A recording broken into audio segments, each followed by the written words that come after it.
Aquarians, finally I am back. So yes, काफ़ी messages आने लग गए थे, मैडम आप कहाँ हैं, कब आएंगे वापस। यार मैं कह के जाती हूँ कि मैं ब्रेक ले रही हूँ, बस वही बात है कि मैं 2 दिन का ब्रेक लेके जाती हूँ और 3-4 दिन हो जाते हैं, बिकॉज ब्रेक किसे अच्छे नहीं लगते, अपनी एनर्जीज में रहना, तो वही चीज़ है। लेकिन I am back now. Let me check कि आने वाला दिन यानी कि 16 अगस्त 2026 के लिए divine message, goddess energy, universal message आपके लिए क्या है। आज आपको यूनिवर्स क्या कहना चाहते हैं, अभी आपको क्या सुनने की ज़रूरत है, लाइफ की आप जिस भी सिचुएशन में हैं वहाँ क्या करना ठीक रहेगा, आज के दिन कोई सिचुएशन आए तो उसे कैसे डील करें। ये जो गाइडेंस है ये आज के दिन के लिए यानी 16 अगस्त के लिए है, या फिर आपकी लाइफ की जो सिचुएशन चल रही है उसके रिगार्ड में है। ओके, तो इसको वैसे ही देखिएगा, ये प्रिडिक्शन नहीं है, ये गाइडेंस है। तो let's start the reading Aquarians. और मैंने एक कम्युनिकेशन विथ यू करके एक छोटा सा वीडियो डाला है, प्लीज़ उसे ज़रूर देखें और मुझे इंस्टा पे फॉलो करें ताकि हम गीता के बारे में पढ़ सकें, गीता को जान सकें और अपनी लाइफ को और अच्छा बना सकें। All right, let's start the reading. सबसे पहले देखते हैं आपकी ओवरऑल एनर्जी क्या रहेगी 16 अगस्त 2026 को एक्वेरियंस। 16 अगस्त 2026 Aquarians overall energy. Okay, we have Mercury. So यहाँ पे मरकरी से कम्युनिकेशन आ रहा है और मैंने अभी अभी कम्युनिकेशन ही बोला। तो यूनिवर्स चाहते हैं कि आप एक अच्छा कम्युनिकेशन करें लोगों के साथ, ठीक है। इमोशंस में बह कर के कोई काम नहीं करना है, अपनी इमोशनल साइड, अपनी स्पिरिचुअल साइड और अपनी प्रैक्टिकल साइड्स को बैलेंस करके एक अच्छा कम्युनिकेशन आपके लिए हेल्पफुल हो सकता है। या आपकी लव लाइफ के रिगार्ड में हो सकता है, अगर आप कोई मैसेज करना चाहते हैं किसी को, किसी से कोई मैसेज चाहते हैं तो पॉसिबली वो सिचुएशन आपके लिए आ रही है, लेकिन डिपेंड कर रहा है कि आप उसमें क्या रेसिप्रोकेट कर रहे हो, आप उसमें क्या दे रहे हो, कम्युनिकेशन कैसा हो रहा है। एक मैसेज आ रहा है, फिर आगे क्या हो रहा है, बातचीत कैसे चल रही है, तो वो बहुत इम्पॉर्टेंट है आज के दिन। मरकरी पे काम करें, हो सकता है कि आपका मरकरी डिमिनिश्ड है या आपका मरकरी प्रॉपरली वर्क नहीं कर रहा है, आप मरकरी दशा महादशा में हो सकते हैं। आप किससे क्या शब्द बोल रहे हैं, क्या बातचीत हो रही है, उस बातचीत का क्या फल आपको मिल सकता है, उस बातचीत को कोई कैसे ले सकता है, इन सब चीज़ों पे फोकस करते हुए कम्युनिकेशन करें।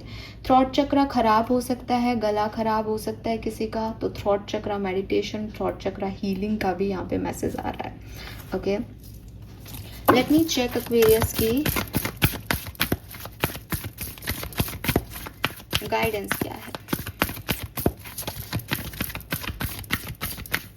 किसी की बातों का ज़्यादा बुरा नहीं मानना है, ठीक है, और अपनी बात से किसी को बुरा नहीं लगे इसका ध्यान रखना है। ये बहुत सिग्निफिकेंट मैसेज है यहाँ पे। We have not for you and building blocks.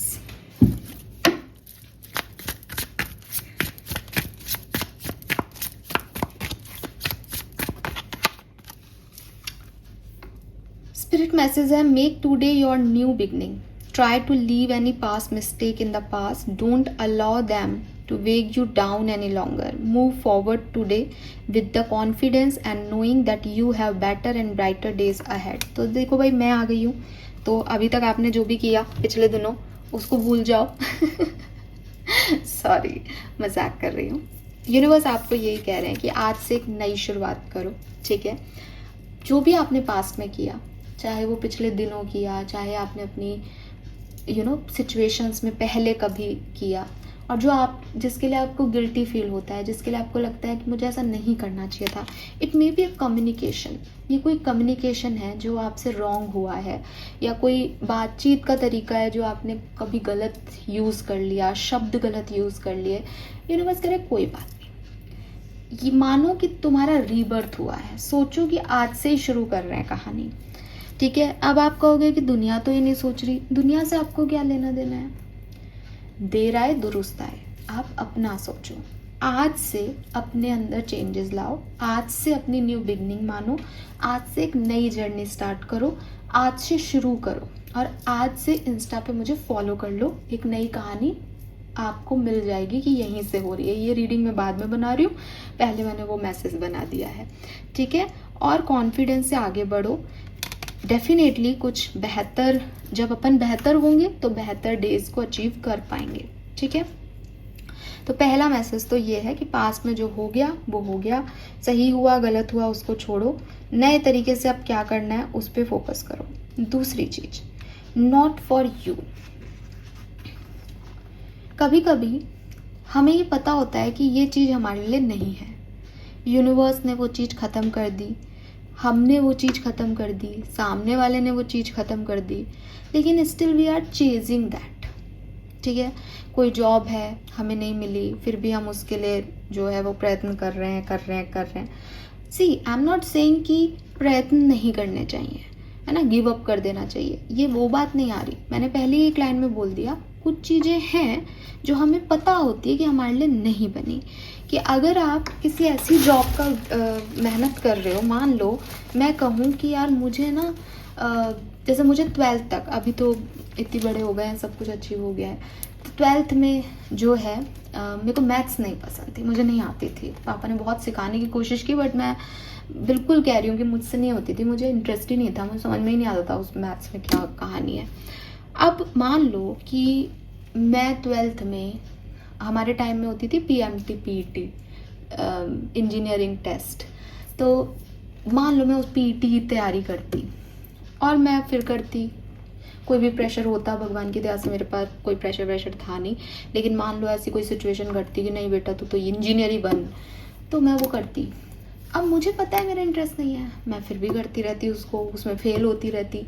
तो ये वो चीज़ है जो कि मैं जानती थी कि ये मेरे लिए नहीं है। अगर मैं उस टेस्ट को क्लियर भी कर लूँ तो भी मैं आगे बहुत अच्छी इंजीनियर नहीं बन सकती थी, बिकॉज मुझे वो नहीं आता था, मुझे वो अच्छा ही नहीं लगता था, राइट। लेकिन मुझे बायो पसंद थी, मुझे साइंस पसंद थी। टच वुड मेरे पास ऐसी फैमिली थी कि तेरी इच्छा हो जो कर। मैंने अपनी पसंद के सब्जेक्ट्स लिए, मैंने अपनी पसंद के सब्जेक्ट पढ़े और I am a gold medalist. तो जो आप पसंद से काम करते हो वो आप अच्छा करते हो।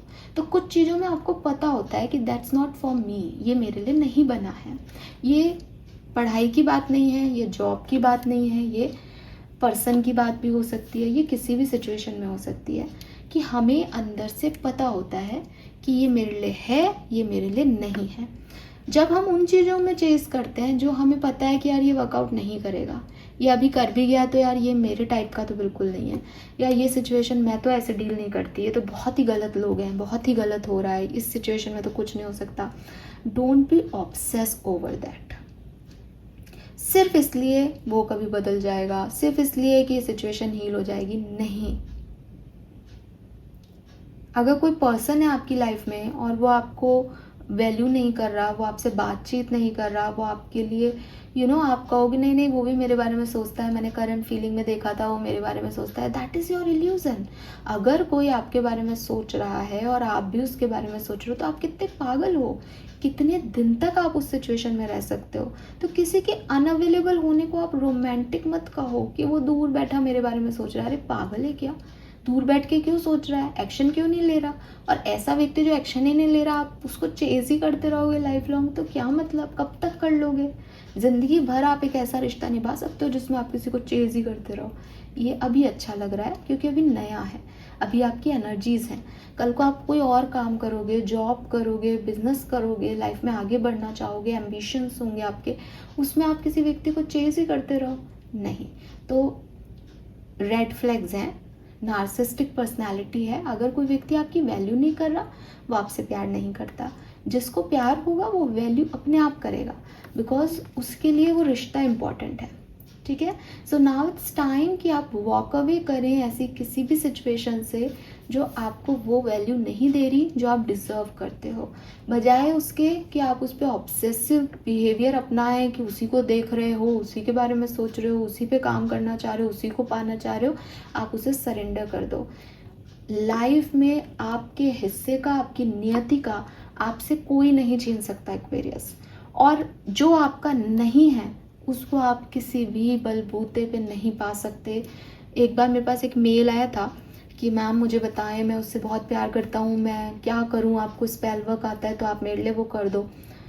सी, क्या होता है स्पेल वर्क, क्या है ये बेसिकली, अगर आपने इसके बारे में पढ़ा हो तो ये सिर्फ एक सम्मोहन है ना। सम्मोहन से किसी को अपना बना लेना, किसी के हो जाना, किसी को पा लेना। ऐसे व्यक्ति का आप करोगे क्या जो आप जानते हो कि वो आपके पास सिर्फ इसलिए कि आपने उसको बांध रखा है। आप बताओ मुझे, आपको क्या मिलेगा? वो आपके लिए कुछ नहीं कर रहा, आप उससे करवा रहे हो। आप एक ऐसे व्यक्ति के साथ कैसे खुश रह सकते हो जो अपनी मर्जी से आपके साथ नहीं है एक्वेरियस? और आप फिर भी उस इतने ऑब्सेस्ड हो जाते हो, आप इतना चाहते हो कि नहीं साहब ये मेरा हो जाए। क्यों करना है? अगर आपको किसी को सम्मोहित करना है, आप डिवाइन एनर्जीज को करो ना, आप उनके प्यार में पागल हो जाओ, बेटर है ना। किसी इंसान, आपका कर्मा कितना खराब हो रहा है कि आप किसी इंसान को जबरदस्ती अपना बनाने की कोशिश कर रहे हो जबकि वो आपका नहीं होना चाह रहा। और जैसे ही वो सम्मोहन हटा, वो आपसे चिढ़ करेगा, वो आपसे नफरत करेगा एक्वेरियस। तो ऐसी किसी सिचुएशन में, जबरदस्ती किसी को अपना बनाने की सिचुएशन में, आपकी मेंटल थिंकिंग क्या है? आप क्यों चाहते हो? ये कौन सा प्रेम हो सकता है? तो अगर आप, मैं तो कहती हूँ आप मैनिफेस्ट भी करके गलत करते हो। जब आप ये कहते हो फलाना व्यक्ति मुझसे बात कर ले, फलाना व्यक्ति मेरी लाइफ में आ जाए, मैं समझती हूँ पेन होता है, मैं समझती हूँ उस समय समझ नहीं आता, मैं उस दर्द को भी समझती हूँ आपके, लेकिन that is not the solution. Permanent solution ये नहीं है। अंततः हो सकता है आप 4 महीने के लिए किसी को अपना बना लो, हो सकता है आप पैरों में गिर जाओ किसी के, हो सकता है आप कुछ भी कर लो, 4 साल 40 साल कर लो एक्वेरियस, शादी करके 40 साल, लेकिन जब आप बिल्कुल डेथ बेड पे होगे तब आपके पास क्या होगा? क्योंकि वो व्यक्ति आपका नहीं है, आप अकेले मर रहे होंगे। और इस घुटन के साथ कि मैंने पूरी ज़िंदगी उस व्यक्ति के साथ बिताया जो कभी मेरा था ही नहीं, जो कभी मेरा होगा ही नहीं, हुआ ही नहीं। और नियति बार बार आपको फेल करेगी क्योंकि नियति ने वो आपके लिए लिखा ही नहीं है, आपने ज़बरदस्ती आजमाया उसको, आपने वो पाथ लिया जो आपके लिए था ही नहीं। तो यूनिवर्स, स्पिरिट गाइड्स आपसे सिर्फ यही कहना चाह रहे हैं कि अगर तुमको सच में लगता है कि दैट ये मैंने तुम्हें दिया है, यूनिवर्स का मैसेज है, ये तो सोलमेट था मेरा, मैं इसको कैसे अब छोड़ दूँ मैडम, तो मैं अपने आप भेज दूंगा। तुम ऑब्सेस मत हो, तुम सरेंडर तो करो।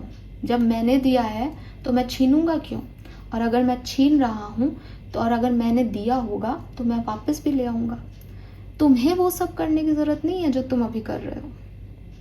Again, it is not for only person, ये आपकी जॉब के लिए हो सकता है, ठीक है? ज़बरदस्ती किसी जॉब को निभाना, ज़बरदस्ती किसी इंटरव्यूज़ में जाना, ज़बरदस्ती किसी कॉम्पिटिटिव एग्ज़ाम में बैठना हमेशा।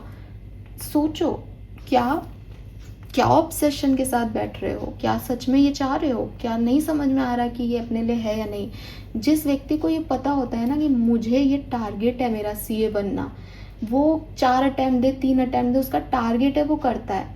तो आपको अंदर से गट फीलिंग आती है कि क्या आपका है और क्या आपका नहीं है, उस पर काम करना है, ठीक है?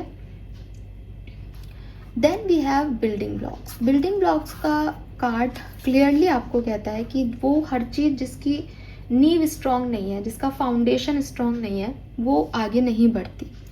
तो यूनिवर्स चाहते हैं कि ये आपका टाइम है कि आप देखें कि कोई चीज़ जो वर्कआउट नहीं कर रही, वो हर चीज़ जो सिचुएशन आपके कंट्रोल में नहीं है इस समय, उसके क्रैक्स क्या हैं, उसमें प्रॉब्लम्स क्या हैं, उसकी परेशानियाँ क्या हैं, और उस पर काम करने की कोशिश करें।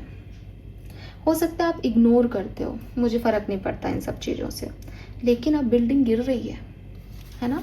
जैसे आपकी वो व्यक्ति आ ही नहीं रहा आपके पास, वो रेड फ्लैग दे रहा है लेकिन आप उसको देख ही नहीं रहे। प्यार है, रोमांस है, ये तो हमारे बीच में, दूरियां ज़रूरी होती हैं प्यार में, लेकिन इट्स हाई टाइम कि आप देखें उन क्रैक्स को, उस नेगेटिविटी को। और अगर आप उसे रिमूव कर सकते हो, है ना, रिमूव कर सकते हो या उसको रिप्लेस कर सकते हो, ठीक कर सकते हो, करो। लेकिन अगर आप नहीं कर सकते तो आप निकलो उस बिल्डिंग से, बिकॉज वो गिरेगी तो आपको नुकसान देगी एक्वेरियस। तो इट्स टाइम कि आप ऑनेस्टी के साथ अपनी लाइफ को देखें, ठीक है, ऑब्सेशन के साथ नहीं, बिकॉज आपके लाइफ के ये ब्लूप्रिंट्स बन रहे हैं, सारे कर्मा क्रिएट हो रहा है। अगर आप अभी रिप्लेस नहीं कर रहे हो तो आप एक गलत पैटर्न को जी रहे हो। अगर कोई सॉलिड चीज़ नहीं है तो उसको टाइम से रिप्लेस कर लेना चाहिए। अगर आप एक गलत पैटर्न को जीते रहोगे तो आपका कर्मा इकट्ठा होगा और एक दिन आपको उसका भुगतान करना पड़ेगा और आप कहोगे मेरे साथ ये क्यों हो रहा है, मैंने तो किसी का बुरा नहीं किया। आपने अपना ही बुरा किया एक टाइम पे, बिकॉज आपने गलत चॉइसेस चूज़ की। ठीक है, सो कभी कभी हम किसी और का नहीं कर रहे, ये ज़रूरी नहीं होता। अगर मैं जा ही गलत पाथ पे रही हूँ तो मुझे अच्छे रिजल्ट्स क्यों मिलेंगे, कैसे मिलेंगे? तो ये यहाँ पे ना बिल्कुल सिग्निफिकेंट आ रहा है कि आप में से काफ़ी लोग किसी पुरानी सिचुएशन से बाउंड हो और आपको कम्युनिकेट करके क्लियर सिचुएशंस लेकर के वहाँ से आगे बढ़ जाना चाहिए। जो सॉलिड नहीं है उसको क्लियरली कट कर देना चाहिए अपनी लाइफ से, क्योंकि ये ऐसे नहीं हुआ तो ये आपको तकलीफ दे सकता है। Okay, let me check Aquarius की। और अगर आप तकलीफ में ही हो because of this, try to leave past mistake and आगे बढ़ो। Angel message, believe in magic. The fairy of the northern light says you are part of nature, so you are magical too. तो you are a magical human being Aquarius. Universe आपको यही कह रहे हैं, fairies आपको यही कह रही हैं कि you are a magical person. अगर आप सोचते हो मैं ये नहीं कर पाऊँगा, ह्यूमन लेवल पे अपने इमोशंस को स्टेबल करना इतना ईजी नहीं है, आप तो कह देते हो हम कैसे करें, मैजिक है भाई, मैजिक है, आप कर सकते हो। आपने पहले भी किया है, आप जैसे हजारों ह्यूमन बीइंग्स करते आए हैं। और यू नो ख़राब सिचुएशन से अपने आप को इतनी लाइटन सिचुएशन में लेके जाना, दुनिया में करोड़ों एग्जाम्पल्स आपको ऐसे मिलेंगे। आप क्यों इतना अपने आप को विक्टिमाइज फील करा रहे हो कि आप नहीं कर सकते? सब कर सकते हैं, सब में मैजिक है, सब उस क्रिएटर की क्रिएटिविटी है। तो ट्रस्ट दैम और अपने मैजिक में आओ। अपने आप को ऐसे लोनली और ऐसा विक्टिमाइज मत फील करवाओ। मैजिक आपके चारों तरफ आपको दिखेगा, आप अगर महसूस करना शुरू कर दोगे तो। So this is all for you. Colour of the day is green colour. Number of the day is number 2, 8, 29, 11, 28, 10, 1, 6, 5। Okay, और 4 नंबर भी आ रहा है यहाँ पे, sorry 4। Thank you so much मुझे सुनने के लिए। चैनल को लाइक और सब्सक्राइब कीजिएगा। मुझे बताइएगा आपको रीडिंग कैसी लगी। Bye bye.